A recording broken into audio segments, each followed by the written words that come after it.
grab your favorite beverage, kick up your feet as you ascend with me into the joy portal of soul reflections, fresh perspectives, fun ideas, and wisdom. Light to light and heart to heart. Smile and breathe even deeper as together we will soar above the perception of all hurdles and shine brightly as the light we are. Namaste, everyone, and welcome to Light, Laughter, and Lattes. My name is Geri Habstritt, and I'm an Avesa quantum healer, medical intuitive, Self-Ascension intuitive counselor, and your host today for Life, Laughter, and Lattes on Oneness Talk Radio. So welcome, everyone who's listening in the OTR world. If you're listening via Facebook, or Oneness Talk Radio YouTube. Hello, we've got the chat open. You can jump in and say hi. And if you're catching this later via podcast on Spotify, welcome. Glad you're here today. And you can always catch this show live on Wednesdays at 3 p.m. Pacific time at Oneness Talk Radio Facebook and Oneness Talk Radio YouTube. And so today is a great day. We are one day after this new moon, and new moons are all about creation energy. And so it's so perfect how today's interview lined up, because it's all about creating your miraculous life. And I have with me someone who has spent most of her life working on that. So, and we didn't look at the moon schedule, at least I didn't anyways, and it turned out that it was today. So I love how these synchronicities come together. And I want to get going right away because this is going to be a great show. It's about my favorite topic, and that's about creating your dreams, living your dreams, and living a miraculous life. And so I'm going to introduce my guest. Her name is Wendy Darling, and she's the founder of the Miraculous Living Institute, with more than 35 years of experience as a relationship and transformational results expert. She's a speaker, seminar facilitator, management and organizational development consultant, master healer, and coach. And she's got a unique and innovative system called the Miraculous Living Method that allows people to get the results they want with greater ease and speed. And who doesn't want all of that, especially the greater ease and speed?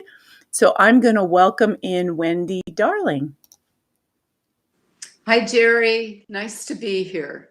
Nice to have you here. Just loving how the timing of this lined up.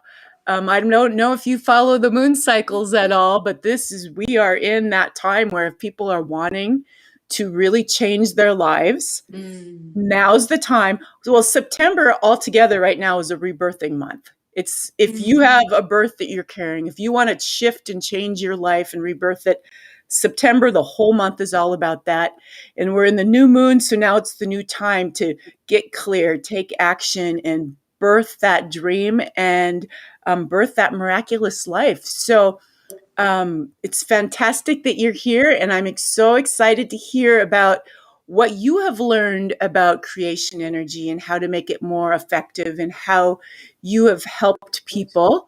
And so if you could say, why did you start this institute? There must have been an experience in your life that caused you to say, I'm going to create a whole institute around this. Well, it didn't start out that way. So to give you just a little background, because I think that also is important. Early in my career, really early in my career, I was a sixth grade teacher for a year. I got into trouble with my principal quite a bit because I didn't believe learning had to be quiet. Went back, got a couple of graduate degrees in counseling psychology, postgraduate work eventually in management and organizational development. And I started my, my own business in 1981. And I was traveling rather extensively with the Fortune 100 company, was not really taking very good care of myself, and I had become very ill. And I unfortunately thought I was totally able to do whatever, whenever, and foolishly decided to continue to take my trip for a consulting assignment in LA. And I was at the Dallas airport. This is in 1990. And I went outside the airport to get some fresh air because I had been sick to my stomach. And I ended up passing out, and I fell over a ledge, and I fell approximately 25 feet. Mm-hmm. And so the good news or the bad news, depending on how you want to look at it, is I landed on my right leg, and my right leg was shattered. I had multiple surgeries, and it took around 11 months before I knew if I would walk again, which I do. I also had some back fractures. I was later diagnosed with a traumatic brain injury that took a very long time to recover from. I still have some minor challenges today, but in the scope of things, I'm very blessed in terms of my recovery. And the real blows happened around week 4, when, while still being in the hospital, my former husband came, suitcases packed, saying he no longer wished to be married any longer. And even though I take full responsibility for my portion that contributed to that decision, you probably can appreciate the timing wasn't exactly optimal. Not that it probably ever is. Mm-hmm. And if that, all of that was not enough, when we ultimately went to court several months later, my former husband happened to be an attorney, and he was awarded full custody of our son, who was only 4.5 at that time. Mm-hmm. So prior to my accident, I was fearless. I did things. If somebody said, "Can you do this?" I said yes, and I'd figure it out. Now suddenly, everything felt very foreign to me. I didn't know which side was up.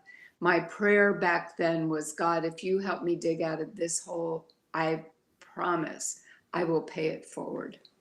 And I remember even saying, "And by the way, if you could just make it just a little bit easier and a little bit faster, that would be great, because nobody should suffer like this." And quite honestly, my wish was granted. So I'm actually getting into answering your question. It really started to evolve. My mom of all people, suggested that I might want to learn how to meditate. And at that time, quieting my mind was a complete oxymoron. But I had been so traumatized, it's like, okay, let me try it. So I found somebody. I happened to be living in Dallas at the time. And I found somebody that was teaching meditation. There was just a small group of us in this person's home. And after a couple of times, I remember going up and sharing with Michael, our instructor, that every time I almost felt like my mind was going to relax, I felt this urge to sing. And he just looked at me and he said, "Well, then sing." And I started to laugh. I said, "No, you don't understand. I actually have people in my life that request I not do that." And so, of course, he just looked at me and he said, "Wendy, just sing." So I went back to my little place in the house. I got into that space and I allowed this melodic type of singing to come out of me. And for the first time in a very long time, not only did my mind begin to relax, but so did my body. So I was literally in the closet with all of this. What they say is true. Everything is, in fact, a little bigger in Dallas. I had, a nice walk-in closet. So I would do my meditation and this singing in my closet. And then it wasn't long after that I was back at this person's house and we had finished, and I'm walking down the hallway and I walked by another person in our little group, and out of my mouth comes, "You have a block around your heart." And I'm thinking, well, where did that come from? This was not me or anything familiar to me prior to my accident. And what was really a gift was further back behind me. The instructor's son, who was a teenager, I hear him behind me. He was very gifted. I hear him say, "Hey, you have a block around your heart." And I'm thinking to myself, what is happening to me?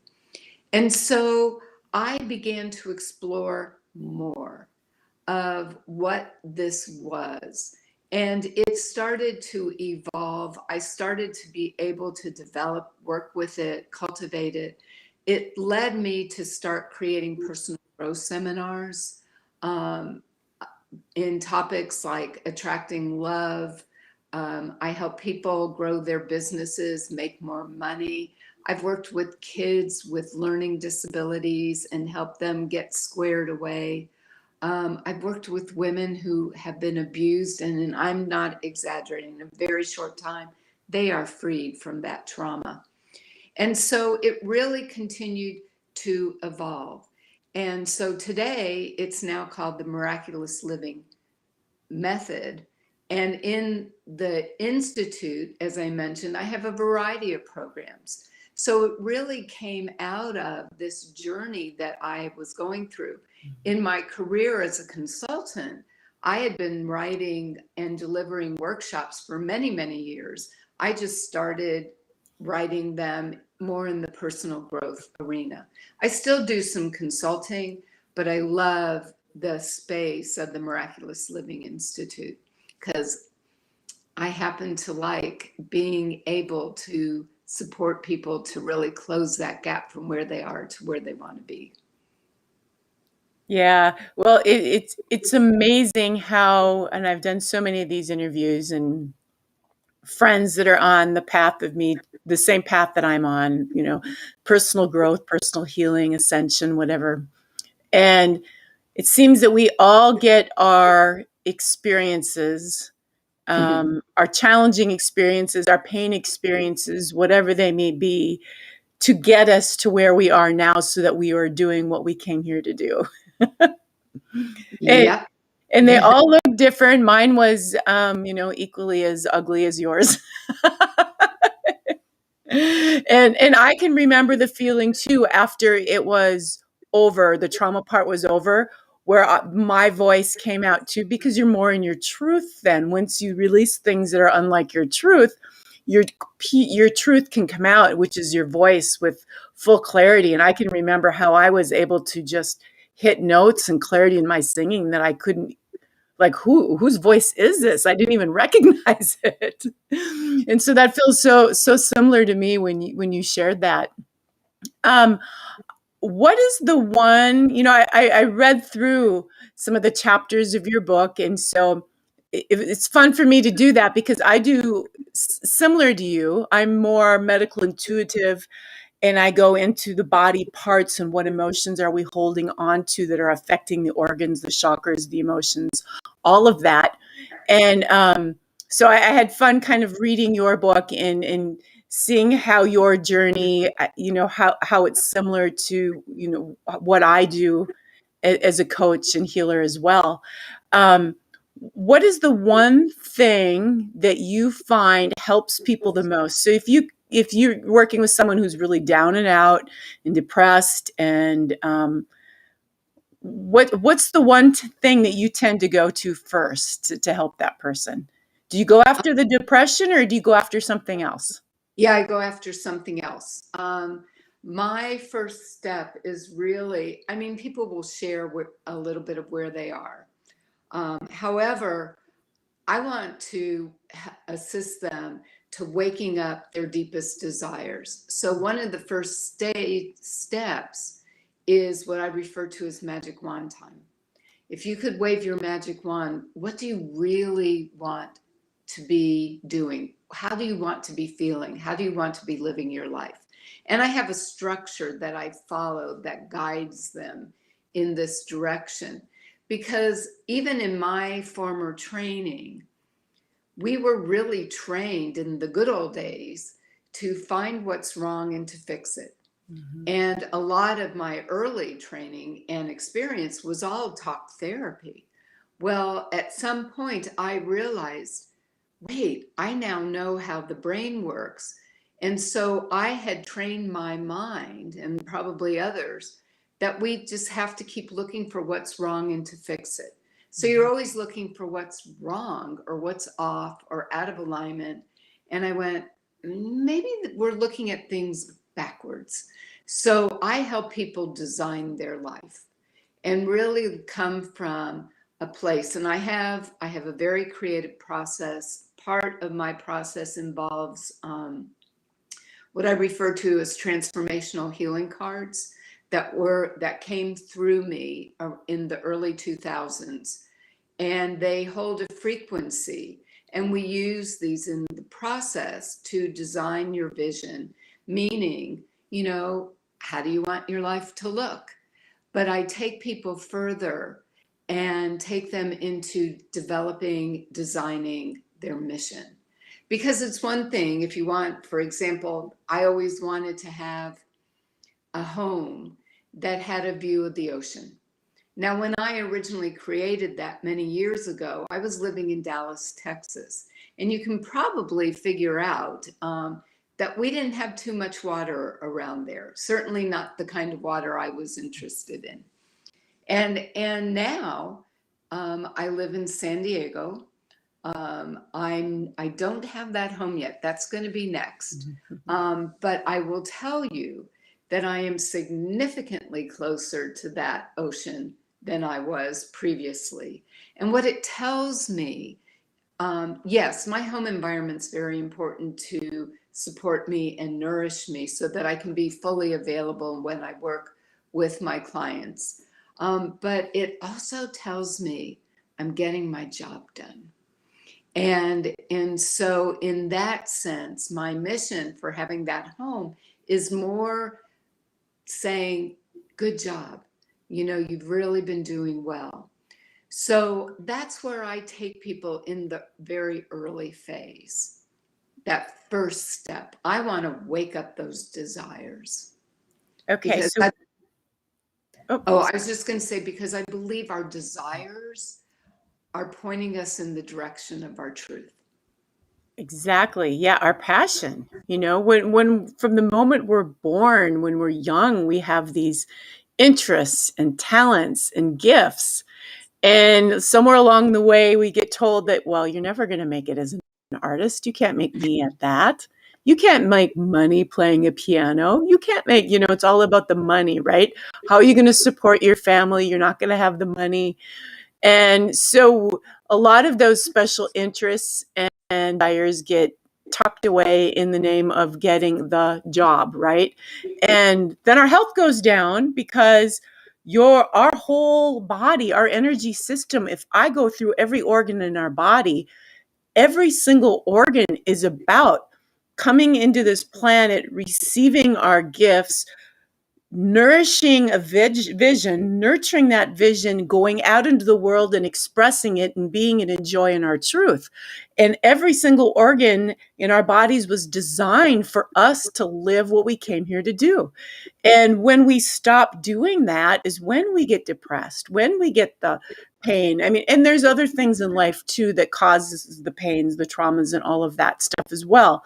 But there's many, many people that are literally just sick because they're not happy, because there's nothing inspiring in them. They're doing a day-to-day that's not inspiring. And so I love that that's the one thing that you pick. Let's not treat the depression, let's go after the joy. And once this person's inspired, then a lot of things will fix itself. Absolutely. And especially as you learn, as I learned more about energy and frequencies and how that impacts our well-being, how that impacts our energetic system. It just makes it so much easier to actually then start living the life that you really have always wanted. Right.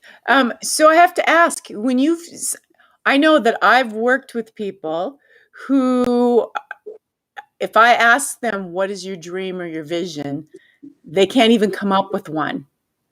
And so what is your trick for people who are so so still stuck in the past, and maybe the traumas and things that have happened, that they can't see their way out of it? They don't have a vision even of a future. Yeah. What do you do to get them on that, to help them Well, out? I have to be honest, that hasn't exactly happened. And Okay. I think, and not to that extent.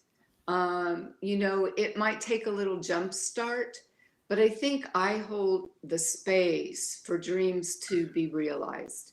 And because I use my transformational cards, I think that helps to open them up a little bit more to begin with. So I have always been known, for example, in high school, my nickname was Nose. And it wasn't because I have a big one.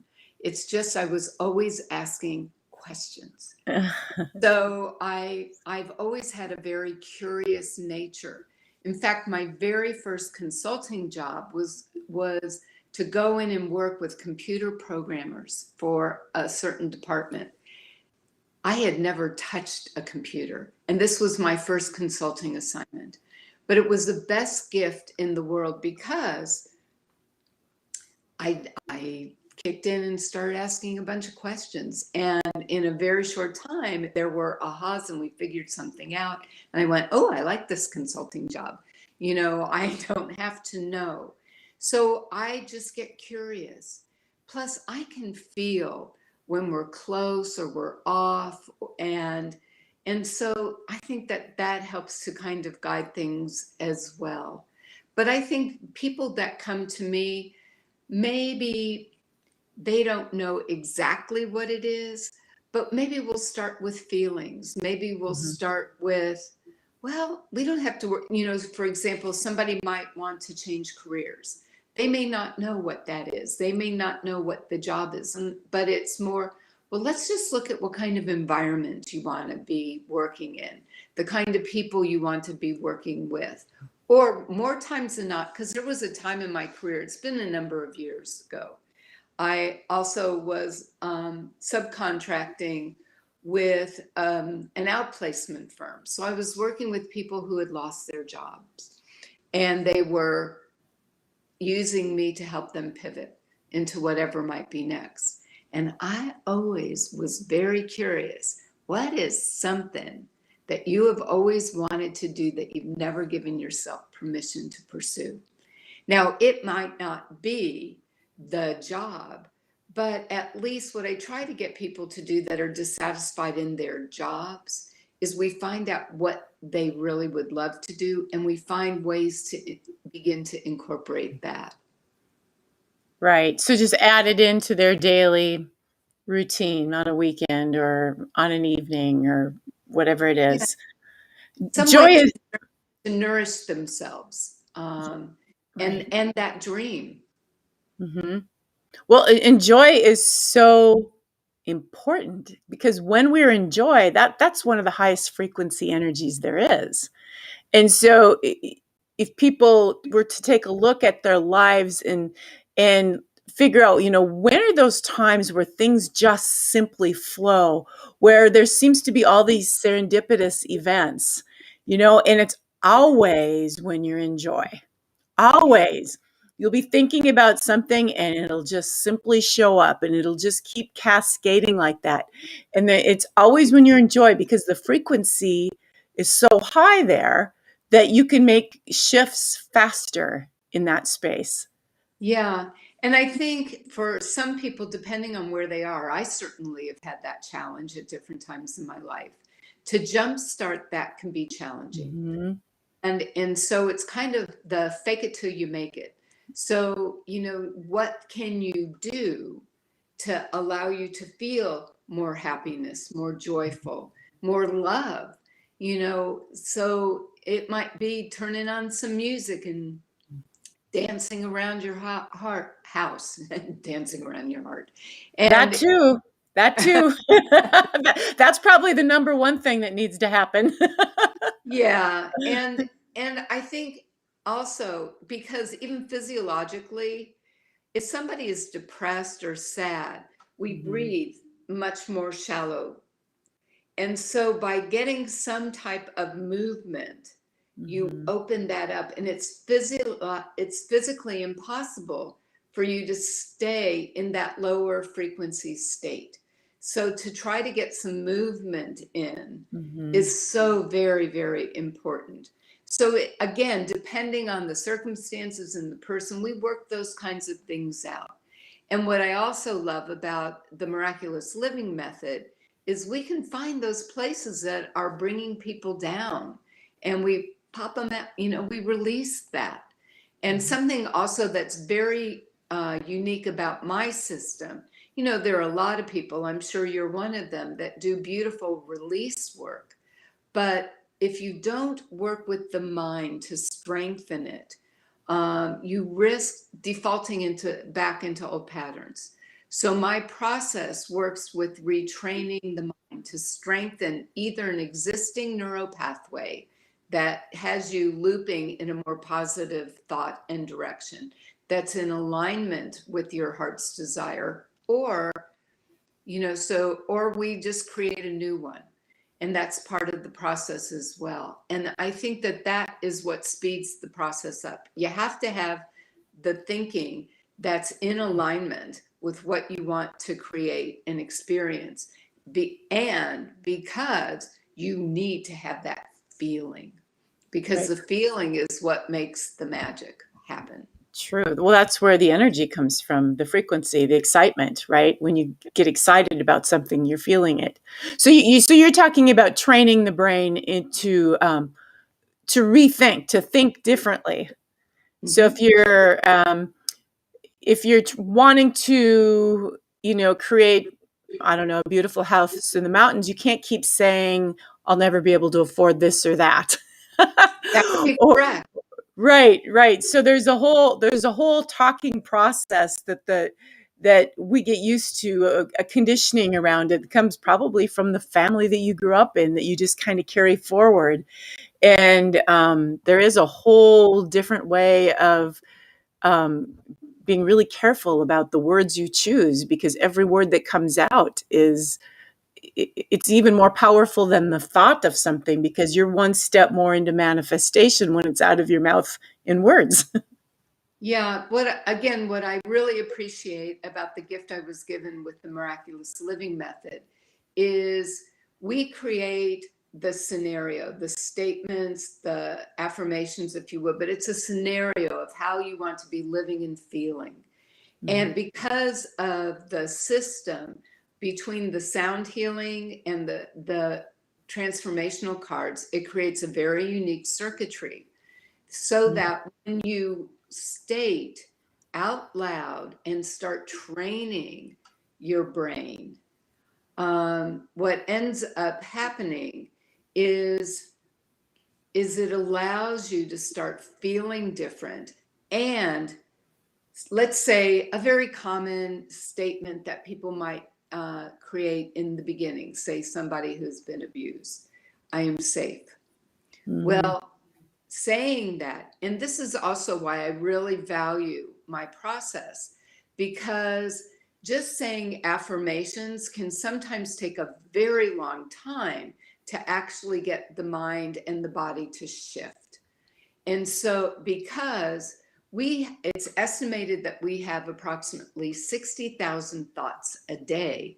And most of those are under the radar, meaning they're subconscious. You don't even realize you have this conversation going on. Well, when we say an affirming statement, what happens is that which is not in alignment, where it's kind of going, "Oh, really?" comes to the surface. And because you're in this beautiful frequency of the sound and the transformational cards, it melts the undercurrent away. It loses its hold. And so eventually the affirming thoughts, the affirming feelings are able to be much more easily expressed and realized. Do you have people who are, do you get people who are really down and out, or not so much? I have. I would say it's in a smaller percentage. But I've helped people with anxiety and depression and insomnia. I mean, it just depends.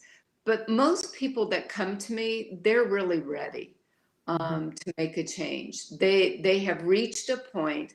It's possible they've worked with other people and they're not getting results. It's like, please help me, and the frustration and the pain. So you go right to their joy and passion and skip whatever the pain is initially. Well, yes and no. I mean, I always want to know what's going on, what has somebody want to work with me.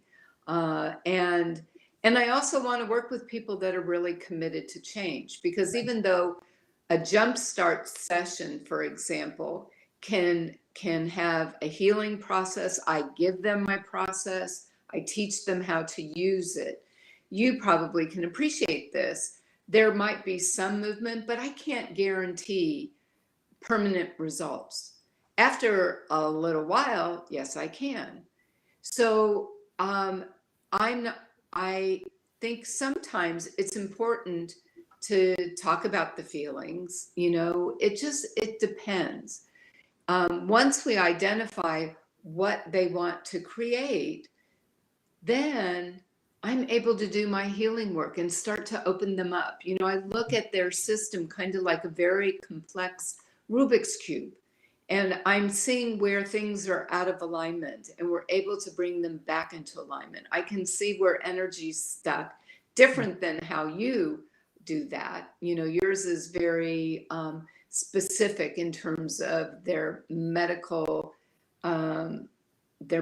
experiences, their bodies. I don't identify necessarily gallbladders and livers and all of that. I have other ways of identifying things. And so we start opening that up.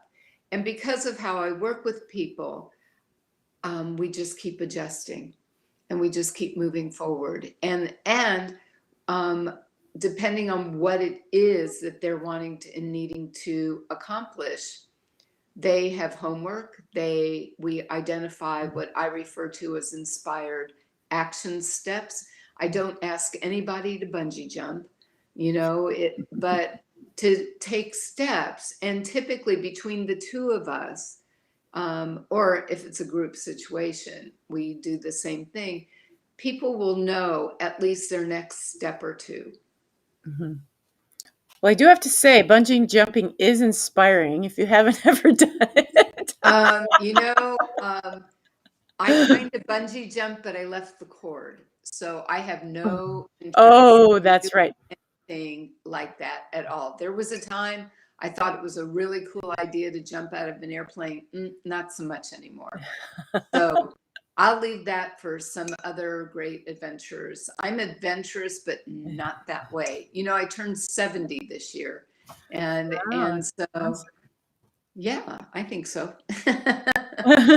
It's a little mind-boggling. It's like, how did that happen? Yeah. I know. Well, time seems to be going a little faster these days. So I'm curious about your, I hope I say this right, the results accelerator process.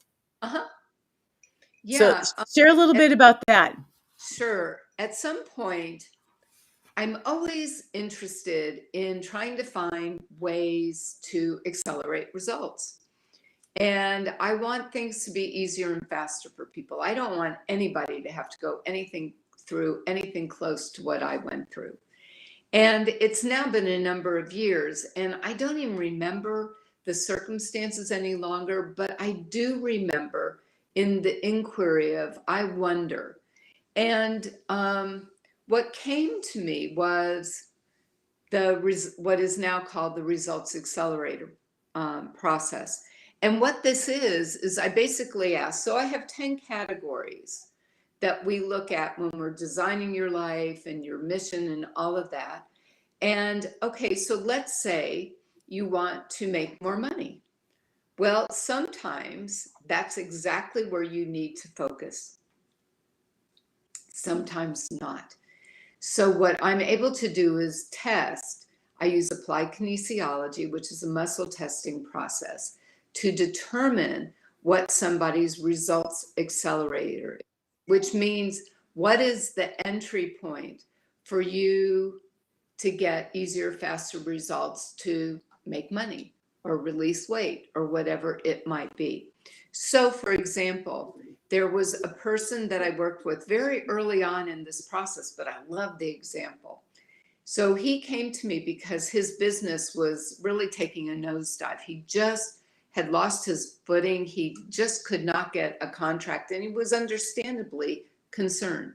His results accelerator, his entry point was he was to start dating. Now, I share this because me, the person, would not have recommended that. I would have said, hey, let's get your business going again. Then we'll talk about the dating and relationship thing. So I said, let's trust the process. So I helped him develop his online profile. He started talking to women. In about 3 weeks, he connects with this woman in Brazil. I have no idea to this day how they actually connected, but they did. And they just had this strong connection. And he was living at that time in Costa Rica. And shortly after they met, and they were talking all the time, he landed this huge contract. It just kind of fell in his lap.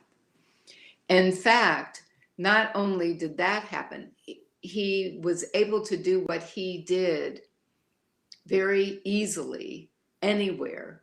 So within about 3 months, if I remember correctly, he ended up moving. So again, I wouldn't have recommended that. There was another woman who came to me because I assisted her friend to release 60 pounds in a relatively short period of time. I think it was 3 or 4 months. It was fast. And so she came, and her results accelerator, her entry point, was her career.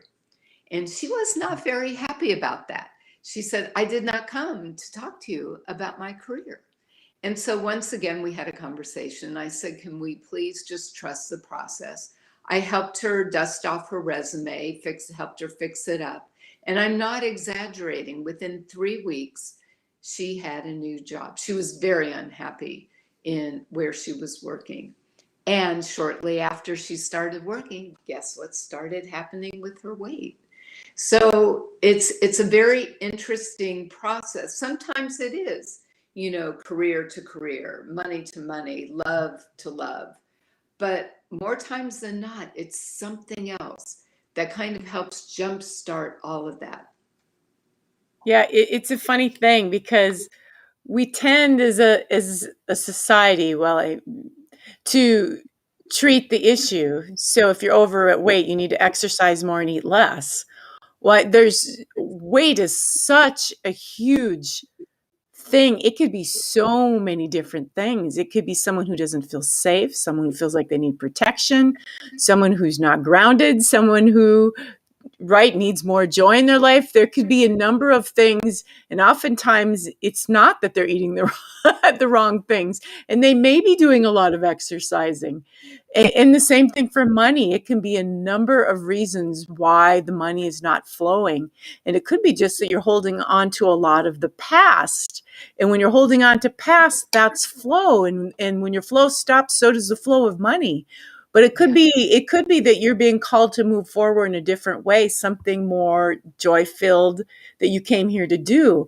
And so it's I kind of laugh when I see some of the YouTube shows on, your sure way to lose weight or to make more money, and it makes me giggle because I know that that's the direction that seems obvious, but usually that's not it. There's a hidden message there. And most people aren't trained to go check out those hidden messages, to really go inside and listen to what their body is telling them that they really truly need, and to trust that guidance enough to follow it and do that. Absolutely. I couldn't agree more. And I would say the issues in your tissues help create the junk in your trunk. Absolutely. Yeah, and I very much agree with what you're saying about flow. I think a lot of times, and I've experienced this myself, um, the money and the weight, those issues are a lot of times, you probably have experienced that as well, are very interrelated. Mhm. Sometimes when there's one, there's the other. And And time and space as well. Your experience of time seems to be shorter and less the less flow you have. When you've opened up that area, and usually it's in the sacral, the area of our creation energy where we nurture our dreams. We also hold on to past relationships and traumas there. And the more that's stored there, the less space and time we have, and they both go together. And once that energy is opened and freed, there's more flow, there's more fluidity in time. You have all of a sudden you have more time to do things, and then space also opens up around you too. So it's kind of cool, kind of miraculous almost. no, it is. And what I'm so grateful for, people like you, myself, and many others, is we have found ways to facilitate change that is so much easier than ever before. Yes. And, it's wonderful that you have this podcast, that you're getting this message out for people, that in my own way, I'm getting this message out because, boy, more than ever before, this could really support people. We're in what, over a year and a half of a pandemic, and probably we still have quite a ways to go, unfortunately. So there's a lot of people that are feeling challenged. Some people are afraid. Some people are, really struggling with this. And this is a critical time in a positive way. Whenever in Yes. my own life, much less, my goodness, what we're experiencing globally, I always look for what's the opportunity? Just like I said about the person who lost their job. Well, I always believe there's gold in any situation, and we have to dig. What's the opportunity for you right now? Absolutely. Yeah. Well, I had so many challenges at one point and discovered later, after I healed the issues, the gifts behind them all, that Mhm. later it became when a challenge would show up, I'd be like, well, yes, I know there's something awesome behind this, or this would not be here. So I'm getting ready for my next level. And so, like, this pandemic has been an opportunity for humanity to look at things in a whole new way.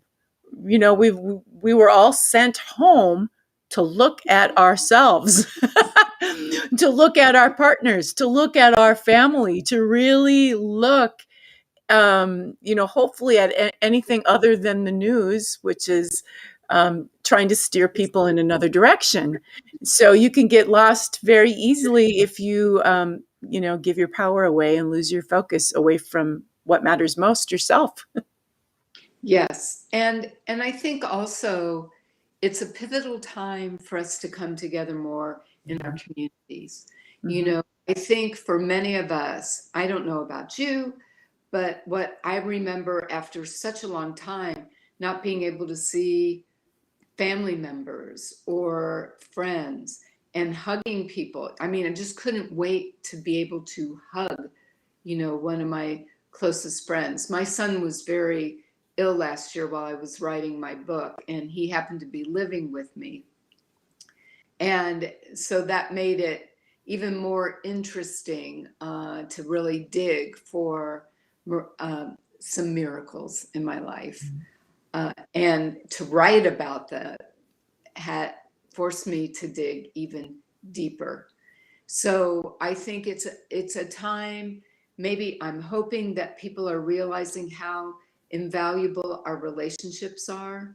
I recognize that there are a lot of people out there that are angry and frustrated, but for those of us that can, to come together and strengthen collectively Hmm. for the positive, to uplift. People like Dr. David Hawkins has been able to demonstrate, that if we live, let's say, in a place of love, And that's a very easy place for me personally to live from. Mm-hmm. We can impact thousands and thousands of people. It's like we're helping filling up those love wells. You know, when I have spoken at schools and I address an issue of bullying, I teach kids, these are just kids whose hearts have been stomped on. And this is how they have to cope. And I teach them how just silently they can send these kids love and fill up their love tanks.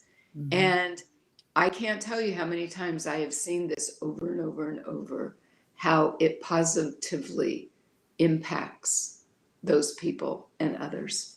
Mm-hmm. Yeah, I couldn't agree more. Um, what we're talking about, what you do and what I do, needs to be out there and become a normal. And I, like you, am working too at trying to get this into the school system and work with kids. I've done some work with them. Matter of fact, just last week, they weren't too keen on what they called me therapy. Are we doing therapy again today? And I thought it was fun therapy. So, and my real takeaway from that is that this is something they need to be doing when they're really young. You know, they like standing in front of the flag and saying the Pledge of Allegiance, knowing what their emotions do and their energy does and how to release and do these things need to be as common as that. And then it won't seem weird, you know, by the time they're in sixth, seventh, and eighth grade that we're talking about something like this. Absolutely. You know, I think that has served me so far because I also do a certain amount of work with youth because my background tends to be very traditional. So I talk kind of regular talk. And so it's also helpful that we have a lot of science behind this today. Mm. You know, when I first started out on this path, I couldn't even explain what was happening to me or why it was happening to me and with me. But there was also a little part that I love still that I can't fully explain how this works. Because isn't it wonderful that we don't have to figure everything out? Mm-hmm. Yeah, absolutely. And that means coming out of leaving our minds a little bit and trusting our hearts. So hard to do. So tell me, what is the biggest challenge you see of people trying to create their dream or live their dream, step into it? Yeah, I think the biggest hurdle is really believing it's possible and to instill hope, trust, and faith. Um, I think trust is also a very big issue. And so, again, it depends on people's circumstances that it might take a little bit longer. You know, I've worked with people that are rather skeptical, not so much that they're skeptical about what they're doing, they're skeptical, wondering, is it really possible? Well, I got a whole lot of people behind me that I can say, yep, it is definitely possible. What I tell people when they're looking at working with me and we have an initial conversation, I tell them, you know, I've been blessed. I've been given a magic wand of sorts, but I have not been given a crystal ball. And I said, however, I am hoping that you are not going to be the one to screw up my success rate.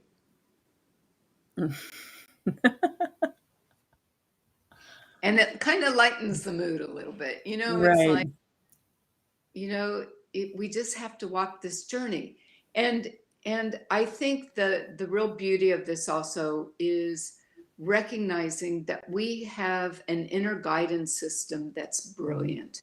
And if we really can open ourselves up to the extent of knowing it, feeling it, hearing it, seeing it, whatever mode is yours, we don't, you want to talk about an executive coach.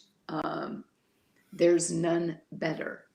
And that executive inner guidance system may say, hey, I think you might want to have a conversation with Geri or Wendy or whatever. So it's not like we live on mountaintops and we can get all of this done. We're in this together.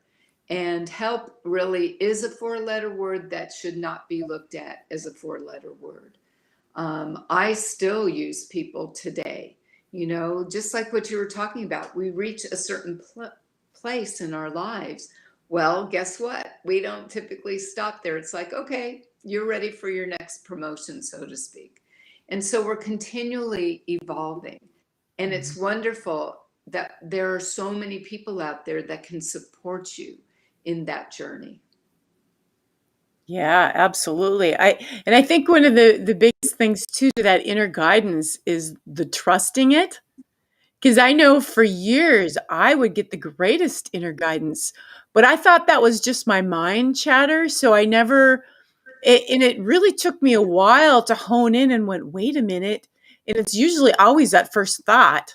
It's the first thought. It's that's the one. And then after that, the mind steps in and says, gives you all the reasons and tries to weigh things and balance things. Right. And then you've completely dismissed that initial. And usually it's the one that makes you feel the most excited too. That's true. That leads into inspired action. It's like that feeling, and then it's kind of, it doesn't necessarily mean that it's going to be I'm going to run to the store right now or whatever it is. But it might take a little more effort. I had one of those moments not too long ago. It's now probably been about 5 or 6 weeks ago.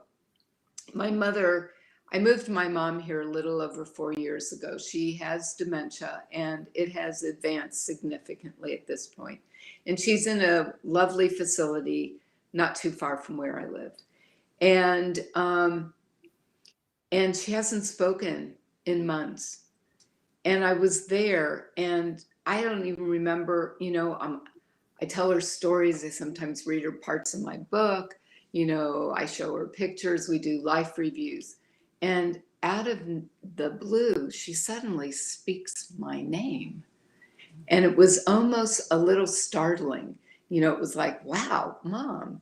And then a few minutes later, she said it again. And I was back there a couple days later and we had our little visit. And when I leave, I always give my mom a little peck on the mouth. And I looked at her and I said, Mom, I love you. And she looked back at me and said, I love you too. And I'm sure my eyeballs popped out. And I ended up writing a blog about it because that felt like a miraculous moment. And what it sparked was I am now interviewing people about their miraculous moments. Because I think we could all benefit from stories to bring out the miracles that are always present in our lives if we're just open to noticing them, to allowing them to be received. Biggest issue, I'm sure you probably find that as well. And so that's a great example of what we were just talking about. I got sparked and it's growing. I mean, I'm only 5 interviews in. However, what's also interesting is how people show up or stories show up. And so even that's been very miraculous in the unfoldment. So I feel like I'm being affirmed. Keep going with these. And it's so much fun. It's inspiring me, and I'm hoping that it inspires others as well. Well, and I have to tell you, when I first started my journey, I had, a series of events happen that led to an awakening process for me. And I ended up going to one of those books. I think it was a book called A Book of Miracles or something, because I had so many miracles happening to me that I had no explanation for. No one could give me reason for it. The phone would ring at odd times. No one would be there. Lights were going off and on. I was hearing things, seeing things, and all these things were just, I would have a vision and the picture would show up somewhere. And so I'm like, oh my goodness, what is going on here? And I ended up finding a book called The Book of Miracles and was reading stories that other people had of those experiences. And it helped to validate what was happening with me. It made me believe in the miracles, that they were real, and that I wasn't going crazy, maybe. Right? Right. I understand. And so I think people can use a whole heaping amount of that right now. And so I'm very grateful for my mom being the spark that allowed me to start birthing this and really open that up even more. Right. Well, I think we should have a national TV station. We're going to call it The Good News, right? And it's going to be, this is the channel you're going to want to watch. And it's going to be all about the amazing miracles happening and all about the people that are creating things and how you live a healthy lifestyle and all the magic that's happening in the world. And because there is so much of that. I mean, you look amazing at 70. And years ago, that wasn't that. I know many people who are reverse aging. That wasn't even a thing 20 years ago. So, on the opposite end of what's being telecast, there's the opposite of that in the most miraculous of ways. And that's not being telecasted. And wouldn't it be great if it was? People, Yes. because I just did a whole talk on this. We've got the yin yang symbol, right? There's the black and the white. Well, which side of it do you want to live on? If you're constantly focusing on the black side, you're missing the opposite of that that's happening on the other side of it. And so you could pick sides. It's just a matter of your focus and your intention, and are you going to take the steps to do it? Because there are steps you have to take. Yep. It's very true. But it's really wonderful because, so much is available to help others today, and, if people want a jump start, that's what I'm calling. I have that special little package. They can reach out to me. You don't have to work with me forever, but enough to really get you going. And I hope that people might also be inspired to get my most recent book. Well, you can get both of them.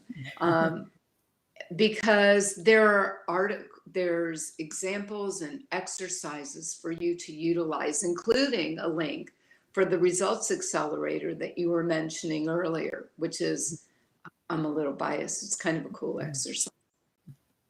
Well, I skimmed through the book, and it's awesome. And I have it right here, Create Your Miraculous Life. And I think people could read through it very quickly and enjoy everything. I sure enjoyed what I read. And yeah, and if anyone wants to get in touch with Wendy too, all the links will be below on YouTube and above on Facebook. And so they can connect with you there. Do you have any closing words? I have to say, you have a quote in here from Alice in Wonderland. I think it was the Mad Hatter quote that I just loved. Do you know which one I'm talking about?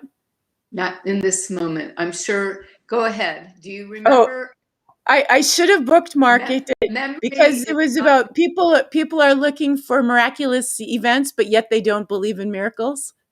Or they're Yes. looking for, people want a miraculous cure for something. They want a quick answer, a quick cure for things, but yet they don't believe in miracles. And so Right. I didn't do well on that quote. I wish I would have had it But the in hand. essence of it is true. And I apologize that I'm not remembering either, but the essence of it is true. It's like everybody wants a miracle, Uh-huh. but yet they don't believe in miracles. Mm-hmm. And might have even been Albert Einstein. And there is a quote by Albert Einstein that I used, that there are two ways to look at life. Either nothing is a miracle, or everything is a miracle. Well, that's awesome. And I love Albert Einstein. So we will close out on that note.